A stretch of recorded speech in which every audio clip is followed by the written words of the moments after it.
और corporate connection में आज हम बात करेंगे मैप माई इंडिया के मैनेजमेंट से, जिनसे बात होगी कंपनी के मार्जिन ग्रोथ बढ़ाने को लेकर क्या योजना है, किस सेगमेंट से ग्रोथ को सपोर्ट मिल रहा है, क्या कोई अन्य अधिग्रहण की तैयारी है, और साथ ही बात करेंगे FY24 के लिए कंपनी की गाइडेंस आखिर क्या है।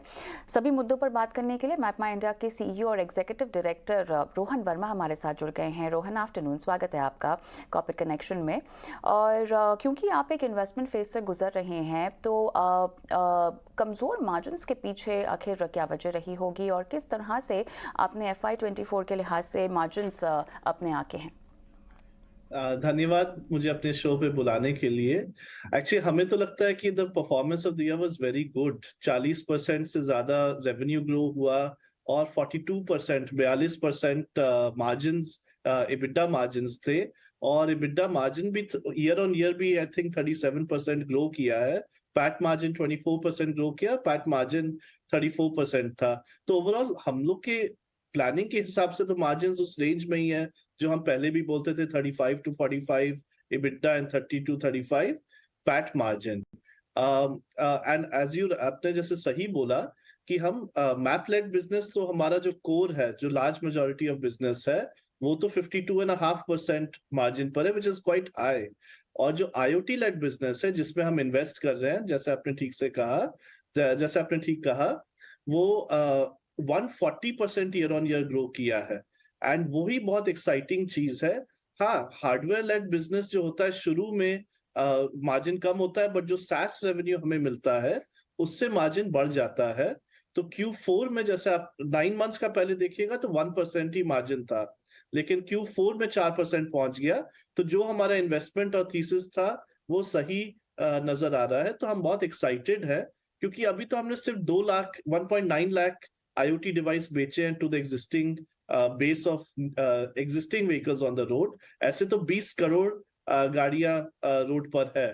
तो बहुत रनवे है फॉर ग्रोथ। एंड इसलिए कंपनी के लिए बहुत एक्साइटिंग फेज है ये। रोहन, जैसे कि आपने बताया और इतनी बेहतरीन तस्वीर आपने यहाँ पर आँख कर दी है हमें, जानना चाहूँगी कि अब जो है आगे की रणनीति, आगे की तिमाहियों के लिए ग्रोथ कितनी सस्टेनेबल है, जो गाइडेंस आप बता रही हैं वो कितना सस्टेनेबल है, उसको लेकर क्या रणनीति आपने मजबूती से तैयार की है। बिल्कुल, बहुत अच्छा सवाल।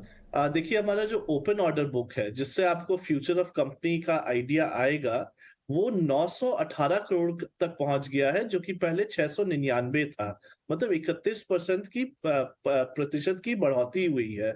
साथ ही साथ इस साल हमने 250 प्लस नए कस्टमर्स अक्वायर किए हैं B2B, B2B2C स्पेस में, जिससे भी बिजनेस और आएगा, हम अपसेल और क्रॉस सेल करेंगे।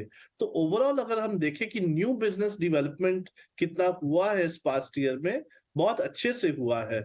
और इसी को आगे लेते हुए हमारा रेवेन्यू भी ग्रो करेगा। और हमारे प्रोडक्ट्स जो है A&M के लिए, CNE के लिए, ऑटोमोटिव, मोबिलिटी, कंज्यूमर और एंटरप्राइज, चाहे वो मैप्स हो या IoT हो या सॉफ्टवेयर प्लेटफॉर्म हो या ड्रोन्स हो, उसको लेते हुए हमें लगता है कि फ्यूचर तो काफी ब्राइट होगा।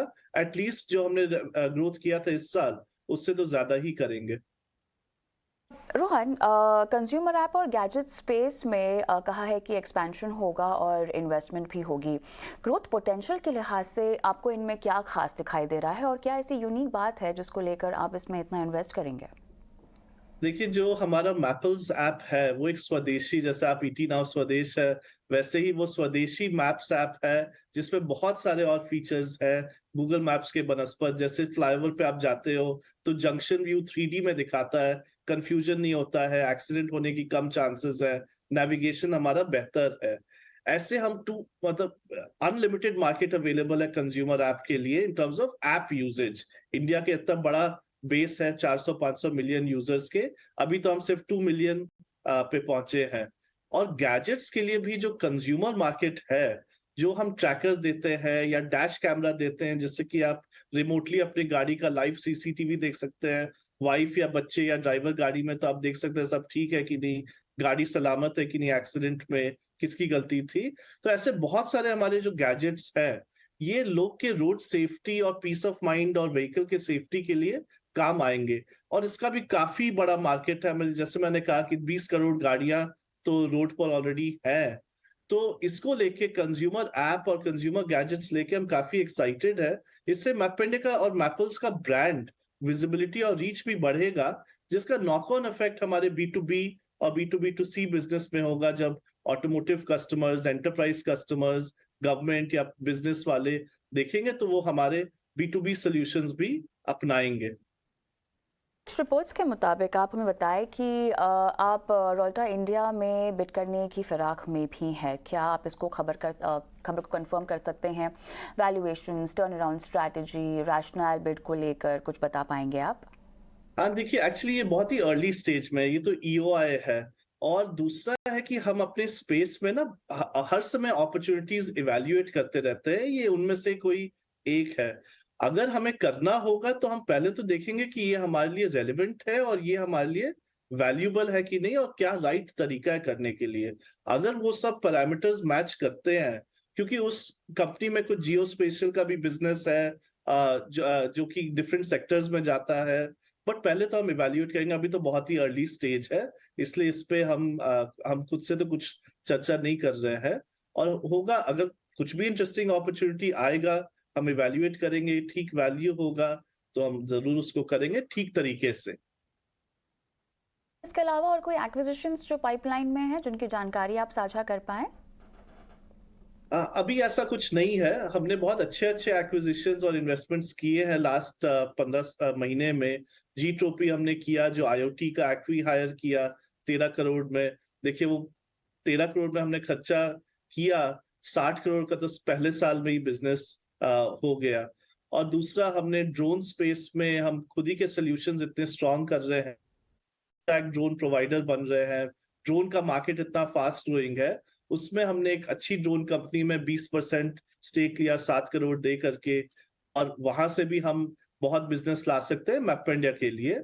और हमने कंज्यूमर स्पेस के लिए next generation social mapping, travel related e-commerce के लिए कोगो में इन्वेस्ट किया है।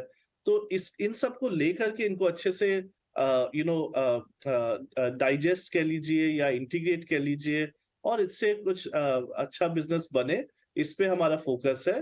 हाँ, हम अपॉर्चुनिटीज देखते रहते हैं, we are open, but as such कोई इमीडिएट हमारे रेडार पे नहीं है।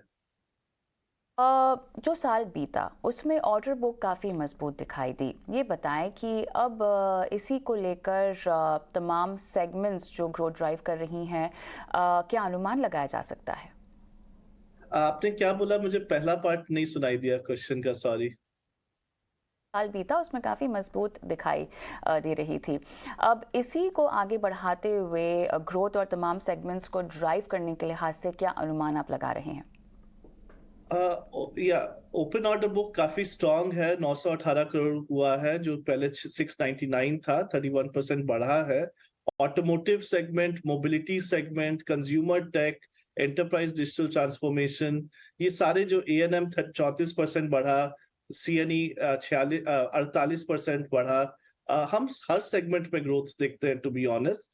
और हमारा एंडेवर है कि हर सेगमेंट में ही हम कोशिश करें कि 40% प्लस का ग्रोथ लाए, जिससे कंपनी का ओवरऑल भी 40% प्लस ग्रोथ हो जाए।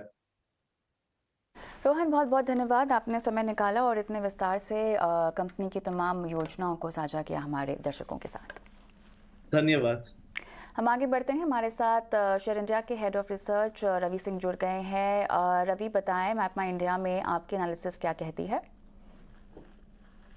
जिस तरीके से कविता जी ओवरऑल स्ट्रक्चर यहाँ पर बन रहा है, अगर देखा जाए तो स्टॉक काफी हद तक एक नेगेटिव टेरिटरी में है, क्योंकि 1900 के हाई के बाद से अभी 997 रुपए का स्टॉक चल रहा है। मार्केट कैप के हिसाब से भी देखते हैं तो थोड़े से अभी मुझे लगता है कि शायद नेगेटिव टेरिटरी की वजह से थोड़ा करेक्शन और देखने को मिल सकता है और स्टॉक करीब 850 के आसपास तक जा सकता है। तो अगर इन्वेस्टर के पॉइंट ऑफ व्यू से देखा जाए तो मुझे लगता है कि थोड़ा सा टाइम और देना चाहिए स्टॉक के। अगर ग्रोथ प्रॉस्पेक्ट्स देखें, फंडामेंटल नंबर्स देखें तो स्टेबल जरूर है, लेकिन मार्केट ही निगेटिव यहाँ पर ट्रेंड में चल रहा है, तो थोड़ा सा वेट एंड वॉच की पॉलिसी। बाकी शॉर्ट टर्म पे एक बार को अभी 850 के आसपास तक के लेवल अगर आ सकते हैं, वहां पर आते हैं तो इन्वेस्टमेंट की राय बनती है। लेकिन अपसाइड काफी कैप होगा, 1150 का एक अपसाइड पे कैप देखने को मिलेगा। शुक्रिया रवि।